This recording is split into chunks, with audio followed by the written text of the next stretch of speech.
તમે કોઈ એક વ્યક્તિ પાસેથી 1 રૂપિયો માગો અને એ વ્યક્તિ તમને 400 રૂપિયા આપે તો કેવું લાગે? પહેલા તો તમને એમ જ થાય ને કે સામેવાળાને સમજફેર થઈ છે અથવા તો કંઈક એમને લોચો છે. પણ આવું કન્ફ્યુઝન કહો કે લોચા એકને બદલે લાખો વ્યક્તિઓને થાય તો ચાલો ફોડ પાડી જ દઉં. હું યશ આપને આજે વાત કરી રહ્યો છું એક SME એટલે કે સ્મોલ એન્ડ મીડિયમ એન્ટરપ્રાઇઝ કહેવાતી કંપનીના IPOની. નામ છે રિસોર્સફુલ ઓટોમોબાઇલ્સ, જે સાવની ઓટોમોબાઇલ્સના નામથી ઓપરેટ કરે છે. 2018માં કંપનીની હજુ તો સ્થાપના જ થઈ છે.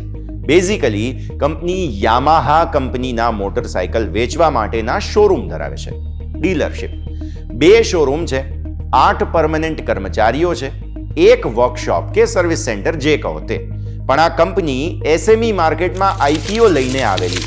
પાછલા નાણાકીય વર્ષમાં તેમનો ટોટલ નફો બધું મળીને ₹1.25 કરોડ હતો. આ કંપની IPOમાં 12 કરોડ રૂપિયા એકત્ર કરવા માંગતી હતી, પણ આપણા સ્માર્ટ રોકાણકારોએ કંપનીને ખોબલે રૂપિયા આપ્યા. એટલા બધા રૂપિયા આપ્યા કે રકમ 12 કરોડ રૂપિયાના 400 ગણી હતી. કરી લીધો ને ગુણાકાર? 4800 કરોડ રૂપિયા. 3 દિવસ IPO સબસ્ક્રાઇબ થઈ શકતો હોય છે, જેમાં ત્રીજા દિવસેના અંતે કંપનીના IPOમાં એટલું તો ઓવર સબસ્ક્રિપ્શન થયું છે કે આ કંપની જ્યારે હવે માર્કેટમાં લિસ્ટ થશે ત્યારે અંધાધૂંધ પ્રીમિયમ જોવા મળશે. 117 રૂપિયા પ્રતિ શેરના ભાવે કંપની પૈસા એકત્ર કરવા માંગતી હતી, પણ માર્કેટમાં આવતાની સાથે આ શેરમાં શું થશે એ કલ્પના હવે હું તમારા પર છોડી દઉં છું. માર્કેટ રેગ્યુલેટર સેબીએ વારંવાર IPO સમયના કંપનીના વેલ્યુએશન્સને લઈ રોકાણકારોને સાવચેત કરવાના પ્રયત્નો કર્યા છે, પરંતુ ભારતીય રોકાણકારોને ગાડરિયો પ્રવાહ જ ગમે છે.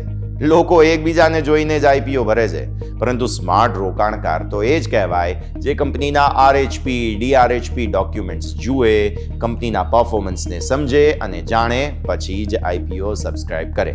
કંપની શું કામ કરે છે, તેનું દેવું કેટલું છે, નફો કેટલો છે, આ બધું જ સમજવું ખરેખર જરૂરી છે.